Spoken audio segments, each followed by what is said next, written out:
क्या आपने कभी किसी ऐसे शख्स को देखा है जो बिना किसी संकट के या मजबूरी के सालों से संभाल के रखे अपने पुराने सोने के गहने अचानक बाजार में बेचने के लिए निकल पड़ा? दिलचस्प बात यह है कि आज भारत में यानी कि हमारे देश में यही हो रहा है। जिस सोने को लोग हमेशा मुश्किल वक्त का साथी मानते थे, जिसे बेचने की बजाय पीढ़ी दर पीढ़ी संजो कर रखा जाता था, वही सोना अब बड़ी मात्रा में बाजार में वापस आ रहा है, यानी बेचा जा रहा है। सवाल है, आखिर ऐसा क्यों? नमस्कार, मैं हूं दिव्या चतुर्वेदी और आप देख रहे हैं अमर उजाला दी बोनस पर आर पार।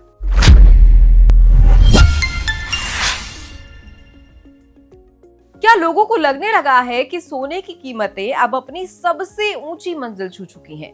क्या आगे कीमतों में और गिरावट आ सकती है? और सबसे बड़ा सवाल, क्या भारत के घरों में रखा हजारों टन सोना अब धीरे धीरे बाजार में लौटने वाला है? आइए सब कुछ समझते हैं। भारत दुनिया के सबसे बड़े गोल्ड उपभोक्ताओं में शामिल है, लेकिन दिलचस्प बात यह है कि भारत अपनी जरूरत का ज्यादातर सोना खुद पैदा नहीं करता, बल्कि विदेश से उसे आयात किया जाता है, मंगाया जाता है। वित्त वर्ष 2025-26 में भारत ने करीब 72 अरब डॉलर यानी लगभग 6 लाख करोड़ रुपए का सोना इंपोर्ट किया था, आयात किया था। यानी देश की सोने की मांग का बड़ा हिस्सा अभी भी विदेशों पर निर्भर है। लेकिन अब तस्वीर धीरे धीरे बदलती हुई नजर आ रही है, क्योंकि लोग नया सोना खरीदने से ज्यादा अपना पुराना रखा हुआ सोना बेच रहे हैं। इस बदलाव की सबसे बड़ी वजह है सोने की कीमतों में आई जबरदस्त तेजी। इस साल जनवरी में सोने की कीमत करीब 1,80,000 रुपए प्रति 10 ग्राम के रिकॉर्ड स्तर पर पहुंच गई। इसका ऑल टाइम हाई भी था।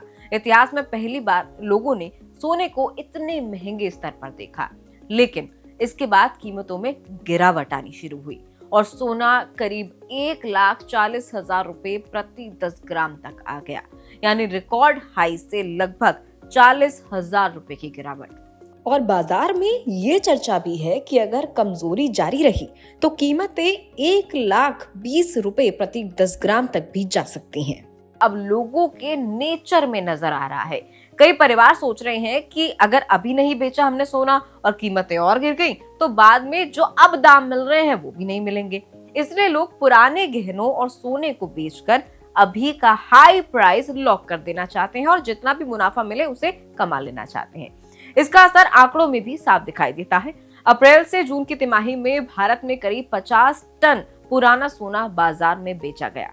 ये पिछले साल के अप्रैल से जून तक के महीने के मुकाबले 43% ज्यादा है। यानी पहले के मुकाबले कहीं ज्यादा लोग अपने पुराने गहने बेच रहे हैं। और अगर यही रफ्तार बनी रही तो पूरे साल के दौरान गोल्ड रिसाइकलिंग में भी बड़ा उछाल देखने को मिल सकता है।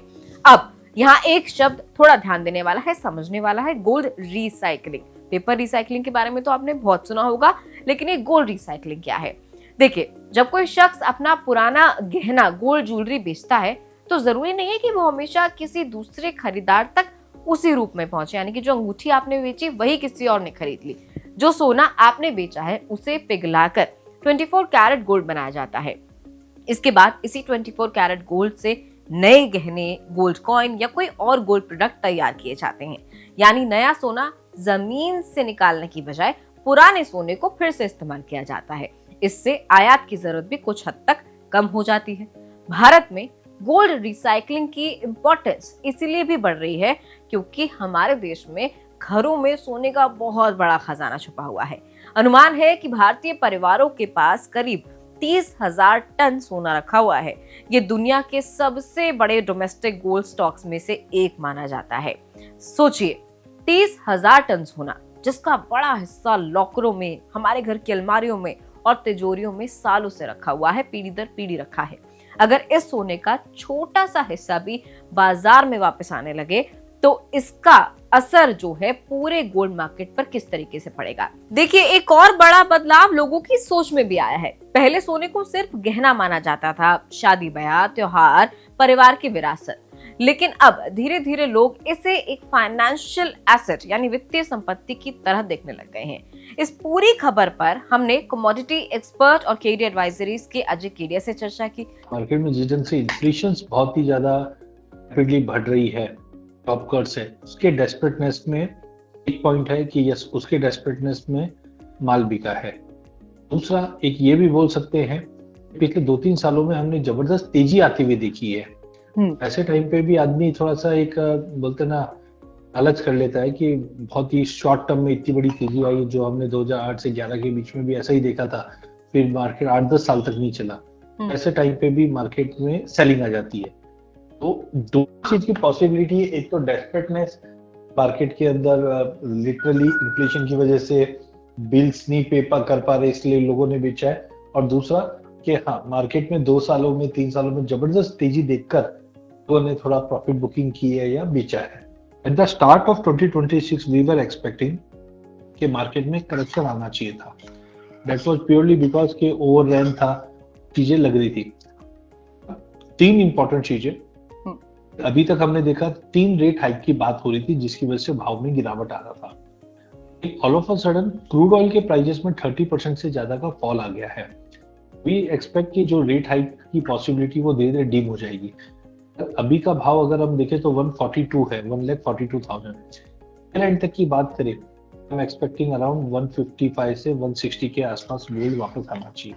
मेरे को लगता है जिस ढंग से ग्लोबल मार्केट में जियोपॉलिटिकल टेंशन या जो अनसर्टेनिटी जो सीन चल रहे हैं ना, बुलिश ऑन गोल्ड। जो फर्स्ट हाफ में हम मंदी देख रहे थे वो आ चुकी है, अब सेकंड हाफ में हम तेजी देख रहे हैं। तो मेरे हिसाब से rather than holding cash, one should continue to hold gold, because equity market has proven के लास्ट 3 साल में कोई मेजर चेंजेस हुआ नहीं है, गेन्स मिला नहीं है इक्विटी में लोगों को। तो अभी जो इकलौता एक असेट क्लास है जो आगे भी फर्दर बढ़ता हुआ दिखता है वो गोल्ड है। I think one should continue to hold gold. साथ ही आने वाले समय में गोल्ड के भाव में क्या बदलाव देखने को मिल सकते हैं, क्या आप जो कर रहे हैं वो ठीक कर रहे हैं, यानी कि अगर आप अपने घर से सोना निकालकर उसे मार्केट में बेच रहे हैं तो क्या वो सही रणनीति है या फिर नहीं। तो अब आप ही बताइए, क्या भारतीय परिवार सही कर रहे हैं या पीढ़ियों से संजोकर रखे सोने की बर्बादी कर रहे हैं। इस पूरी खबर पर आप क्या राय रखते हैं, कमेंट करके जरूर बताइएगा। इसी तरीके से दी बोनस को प्यार देते रहिए और देखते रहिए अमर उजाला दी बोनस पर।